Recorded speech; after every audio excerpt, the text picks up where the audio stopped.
Oh, besinya Ketani Belsi setelah dijatuhi hukuman vonis 9 tahun penjara dan denda 1 miliar, Mail yang juga berada di rutan yang sama dengan Fadel memberi tanggapan yang cukup pedas nih terkait hal tersebut. Dan gak cuma itu aja, Mail bahkan mengiyakan perihal Nikita yang mengatakan kalau Fadel menceritakan mengenai dugaan pengguguran atau dugaan aborsi kepada orang-orang di lapas Cipinang. Tahun penjara, terus habis itu denda 1 miliar.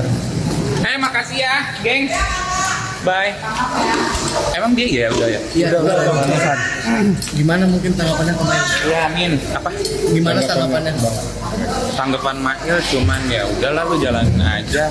Kan karena aduh, Mail pengen ngomong sebenarnya. Ngomong aja ke Mail. Ngomong aja nggak apa. Ayo, nih buat.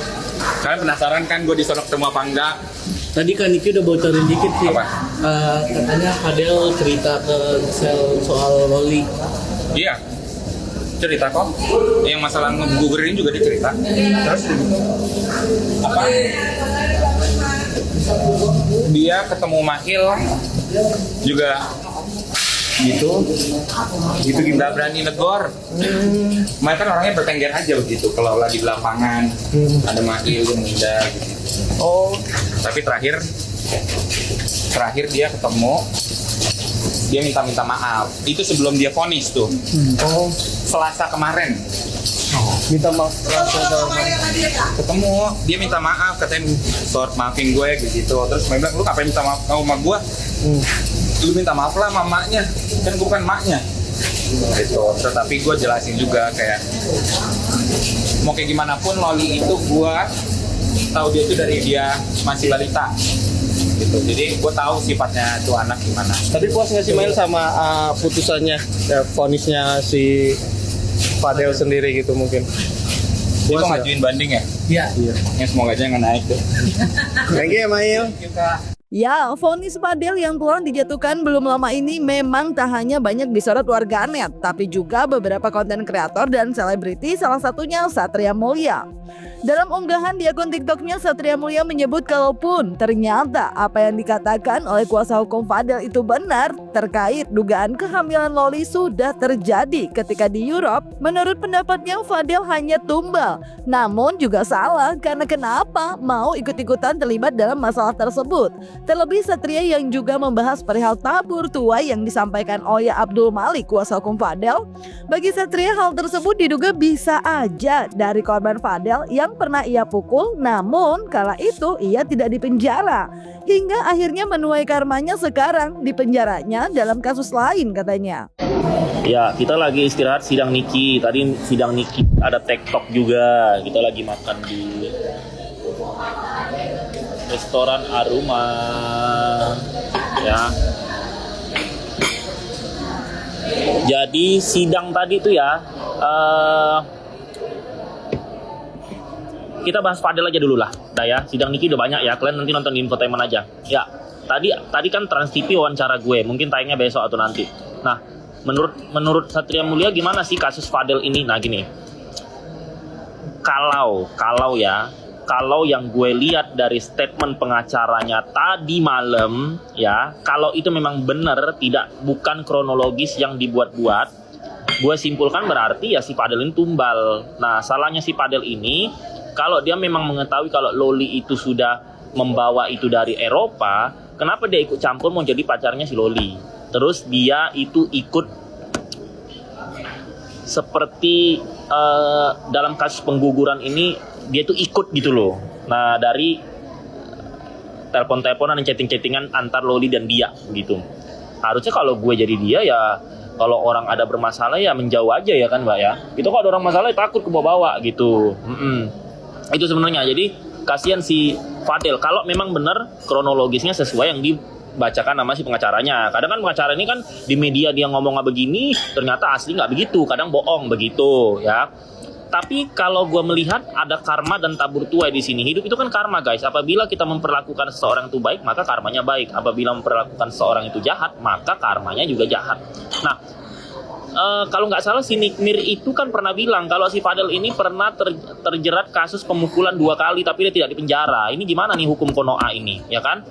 aku kadang kalau lihat hukum konoha ini nggak tahu, ada yang jelas, ada yang nggak tahu lah, nggak tahu gimana begitu loh. Nah jadi berarti ini adalah karma dari dia pernah memukul orang, ya karena gini, kadang kan kita kalau bermasalah sama orang, kita jahat sama orang, karma yang kita terima tidak harus dari orang itu, bisanya dari orang lain yang membalaskan karma sakit hati orang lain yang sudah kita sakiti. Nah, mungkin ini adalah doa dari ibu atau doa dari orang-orang yang pernah dipukul sama si Fadel. Nah, karmanya lewat mana? Lewat Loli. Jadi dia di penjara dalam kasus persetubuhan dan pengguguran ini gitu. Dia tidak dipenjara dia tidak dipenjara kasus pemukulan. Padahal kalau pemukulan itu juga ancaman hukuman di atas 6 tahun loh. Kalau di 2 kali dia mukul berarti kan 6 tambah 6 12 kali, tapi dia nggak dipenjara, berarti kan lolos. Nah, dia nggak lolosnya di kasus ini, maka dapatlah dia 9 tahun dan denda 1 miliar begitu. Jadi kesimpulannya gitu aja sih. Kalaupun di kasus Loli ini Fadel itu tumbal atau tidak bersalah, tapi setidaknya dia menerima karma dari dia pernah mukul orang sebanyak 2 kali. Nah, kalau Satria Mulia menanggapi vonis Fadel perihal karma tabur tuai berbeda dengan pengacara kondang Hotman Paris, di mana menurutnya Fadel telah salah strategi dengan menari-nari di sosial media dan juga salah memilih kuasa hukum. Terlebih menurut Hotman, ia pernah mengingatkan Fadel melalui unggahan video di sosial medianya.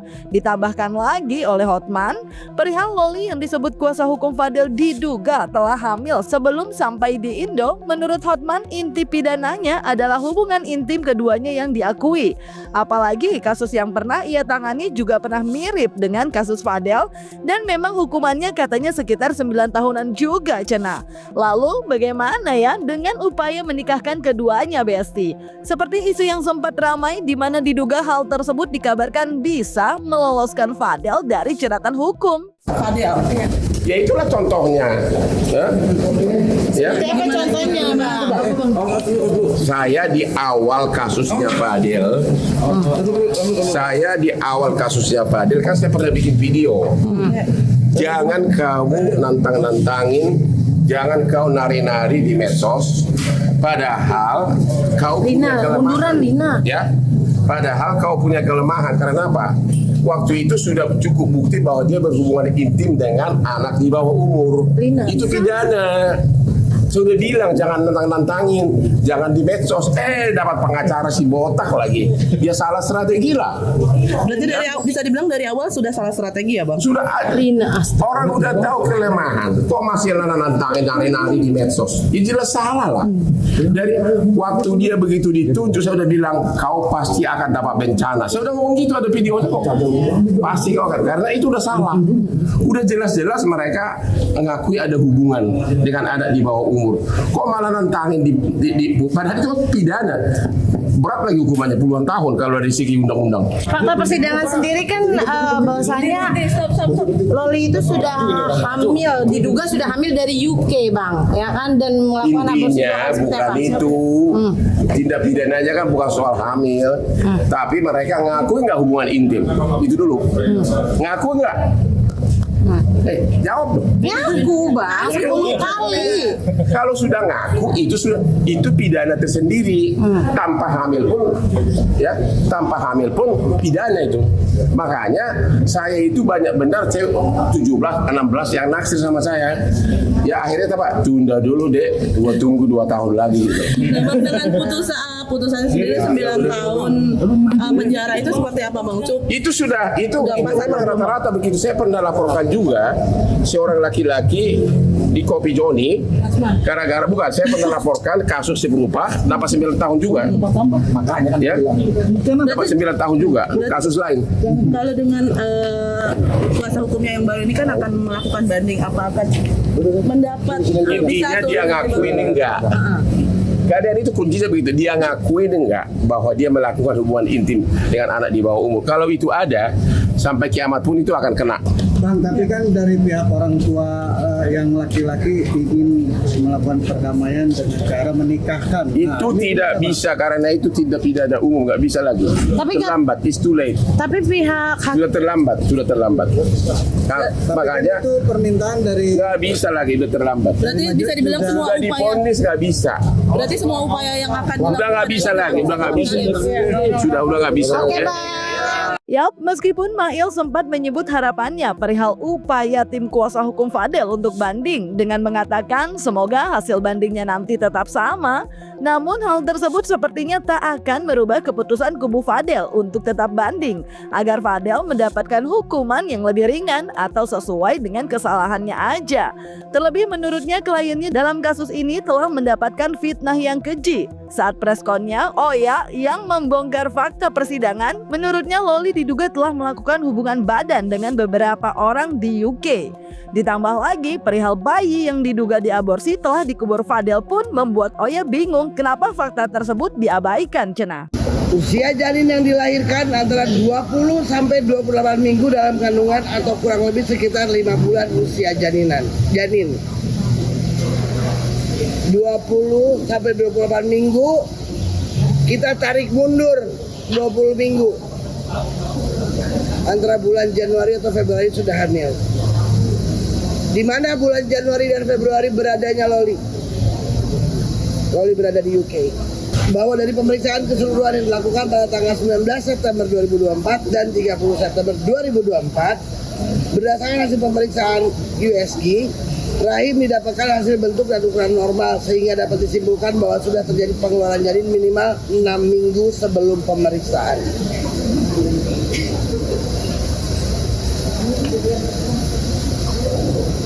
Tidak ada Fadel di dua peristiwa aborsi.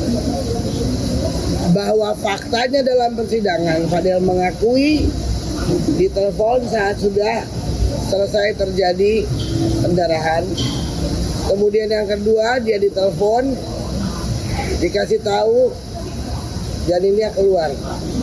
Saya tanya Fadel di depan persidangan, saya tanya sebesar apa? Sebesar ini. Sudah lengkap, sudah. Dan sudah dikubur oleh Fadel. Menjadi pertanyaan buat saya. Dari mulai pemeriksaan di Polres Jakarta Selatan sampai masuk di dalam dakwaan, tidak pernah dibahas soal janin yang keluar sebesar boneka. Ada pernah kalian dengar itu? Kenapa itu tidak diperiksa? Anak korban mengakui di UK pun dia berhubungan badan dengan beberapa laki-laki. Itu fakta persidangan. Tak ingin kliennya menerima fitnah dan menanggung hukuman yang tidak seharusnya seberat itu, Oya pun berencana bakal membongkar kuburan dugaan anak Loli untuk dilakukan tes DNA sebagai upayanya nanti dalam banding yang akan dilakukan. Nah, dia baru pulang bulan Maret. Terus kalau benar, kenapa harus Fadel yang menanggung? Kenapa hukum harus kalah sama tekanan publik? Kenapa fakta persidangan ini dikesampingkan? Ada apa dengan hukum Indonesia? Yang berbuat siapa? Yang memikul siapa? Kalau sekarang saya mau bilang, berdasarkan keterangan Loli di dalam persidangan, dialah yang punya inisiatif untuk aborsi. Boleh nggak sekarang saya bilang? Menurut saya ya, saya berpikir oh iya, pantas dia punya inisiatif untuk menggugurkan karena sudah dari sana. Seandainya itu lahir, mungkin anaknya boleh. Ya kami akan buktikan, dibongkar aja kuburannya, kan bisa tes DNA. Iya dong. Masa klien saya harus nanggung? Saya tidak membenarkan apa yang dilakukan oleh Fadel dan Loli. Tapi bukan berarti hal yang dia tidak buat harus dia pikul. Jadi semua orang yang sudah ikut penghujat, jaksa yang menuntut mengada-ngada, polisi yang sudah memaksakan ini, selamat tanggung jawab ya akhirat ya atas fitnah yang luar biasa ini. Ini luar biasa. Ini buat saya ini kekejian luar biasa. Dan tidak, yang saya bingung, Loli ini dibuang akhirnya. Dibuang nggak menurut kalian? Dibuang. Kasihan. Dari tadi saya kasih lihat buktinya, dari sana udah dilepas. Kan kalian baca tadi bukti yang saya kasih lihat. Di-announce sama ibunya bahwa ini bukan anak saya. Tiba-tiba heboh, ngejemput. Nah, lebam-lebam tadi yang disampaikan itu menurut ahli forensik yang dihadirkan oleh JPU, lebam-lebam diakibatkan waktu dia dijemput paksa ditarik-tarik itu menjadi lebam. Kita lihat aja nanti di babak barunya ya Besti. Bagaimana kira-kira proses dan hasil bandingnya Fadel? Apakah bakal mendapat hukuman yang lebih ringan atau justru lebih berat dari vonis sebelumnya? Jangan lupa like, subscribe, comment, and share biar bisa dapetin video berita kece lainnya cuma di Kata Ani Besti.